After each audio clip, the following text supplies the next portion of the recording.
Joel. Good evening, Joy. Thank you, my friend. Much appreciated. Thank you. And thanks to you at home for joining us this hour. Okay. A lot happened today. The good news is we've got this hour together here on TV to sort it out.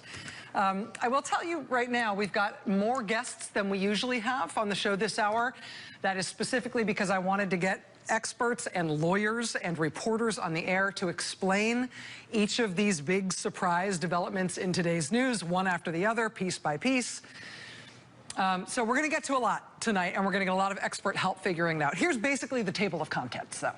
And I promise you we are going to untangle these one after the other over the course of this hour. All right, when we started the news cycle today, when we got up this morning, we thought the big news of the day was going to be the new book from journalist Michael Wolff, where everybody currently in and recently out of the Trump administration, frankly, says terrible things about each other, right? Steve Bannon reportedly says Ivanka Trump is dumb as a brick. And the president reportedly calls former acting Attorney General Sally Yates the C word.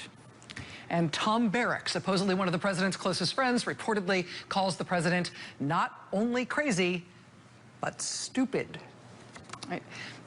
There is quite a collection of human drama and ripe insult in this new book, and we will get to some of that tonight, including the president putting out a rip-roaring written statement insulting Steve Bannon, his former White House chief strategist, the man who happened to have been running his campaign when he won the presidential election.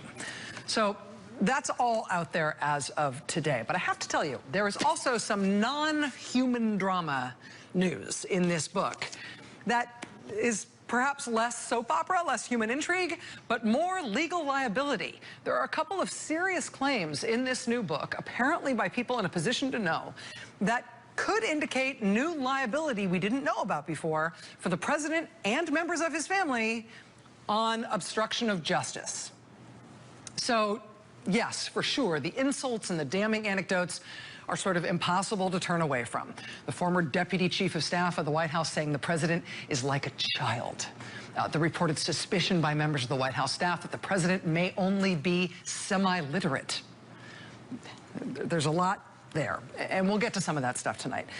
But this is also a White House that is in the crosshairs of the biggest criminal and counterintelligence investigation ever mounted against any U.S. president ever.